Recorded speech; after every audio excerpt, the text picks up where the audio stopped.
حضرت سفیان ثوری رحمۃ اللہ علیہ فرماتے ہیں کہ دوران طواف میں نے ایک شخص کو دیکھا جو قدم قدم پر درود پاک ہی پڑھ رہا ہے۔ جب بھی طواف کے چکر لگاتا ہے درود پاک ہی پڑھتا ہے، تو میں نے اس کا دامن پکڑا اور اس سے کہا کہ یار طواف کرتے ہوئے تو اور بھی بہت ساری دعائیں ہیں، بہت سارے وظائف ہیں، لیکن میں نے دیکھا ہے کہ تو صرف درود پاک ہی پڑھ رہا ہے، اس کی کیا وجہ ہے کہ اور دعا کیوں نہیں مانگتا کوئی؟ تو وہ کہنے لگا کہ بات دراصل یہ ہے کہ میں اور میرا والد حج کے ارادے سے چلے تھے۔ ہم حج بیت اللہ کی سعادت حاصل کرنے کے لیے آ رہے تھے کہ راستے میں میرے والد کو ایک بیماری لاحق ہو گئی، اس بیماری سے ان کا انتقال ہو گیا۔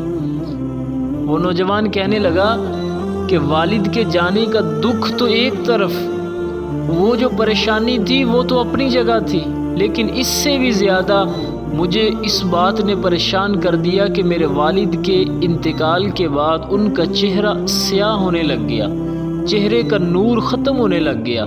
میں نے دیکھا کہ والد کا چہرہ سیاہ ہو رہا ہے تو میں پریشان ہو گیا۔ پریشانی کے عالم میں اسی طرح بیٹھے بیٹھے مجھے نیند آ گئی۔ جب نیند آئی تو خواب میں ایک نورانی چہرے والے شخصیت تشریف لے آئی۔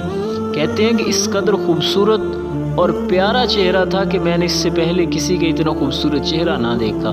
جب وہ شخصیت میرے قریب تشریف لائیں تو ان کے بدن اطہر سے آنے والی خوشبو اتنی پیاری تھی کہ اس سے پیاری خوشبو میں نے اس سے پہلے نہ کبھی سونگھی تھی۔ کہتے ہیں کہ وہ قریب آئے، میرے والد کے قریب آ کر انہوں نے اپنا دست اکرم ان پہ اپنا ہاتھ مبارک میرے والد کے چہرے پر پھیرا۔ میرے والد کا سیاہ چہرہ نور والا چہرہ ہو گیا، جو ابھی اندھیروں میں تھا وہ چمکنے والا ہو گیا۔ میرے والد کا جب چہرہ چمکا تو اب وہ بزرگ پلٹنے لگے۔ جب پلٹنے لگے تو میں نے ان کا دامن پکڑ لیا۔ میں نے کہا اے پیاری رنگت والے، اے خوبصورت چہرے والے، اس کرم نوازی کا ہمیں بھی تو بتایا جائے کہ کس وجہ سے اس ویرانے میں جب ہم دونوں بے آسرا و بے سہارا تھے، اس کرم نوازی کی وجہ کیا ہے، کس وجہ سے ہم پہ یہ کرم کیا جا رہا ہے؟ تو کہنے لگے کہ جانتے ہو میں کون ہوں؟ کہا کہ حضور آپ ارشاد فرما دیجئے۔ فرمایا میں محمد بن عبداللہ تمہارا نبی ہوں۔ حضور یہ کرم نوازی کس سبب سے؟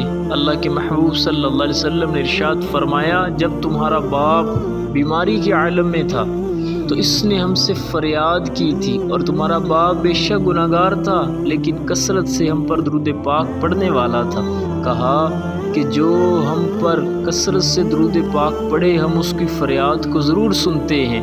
فریاد امتی جو کرے حال زار میں، ممکن نہیں کہ خیر البشر کو خبر نہ ہو۔ فرمایا کہ یہ کثرت سے ہم پر درود پاک پڑھنے والا ہے، تو جو ہم سے کثرت پر درود پاک پڑھتا ہے ہم اس کی فریاد کو سنتے ہیں، اس کی مدد کو پہنچتے ہیں۔ تو درود پاک جسے پڑھنے کی عادت ہوتی ہے، جو کثرت سے پڑھتا ہے، دیکھیے پھر یہ درود پاک پڑھنا اس کے لیے کہاں کہاں کام آتا ہے۔ کیسی مشکل کی گھڑی تھی کہ جب چہرہ بھی سیاہ پڑ رہا تھا، ساتھ کوئی مدد کرنے والا بھی نہ تھا، اس وقت میں اللہ کے محبوب صلی اللہ علیہ وسلم نے کرم نوازی فرما دی۔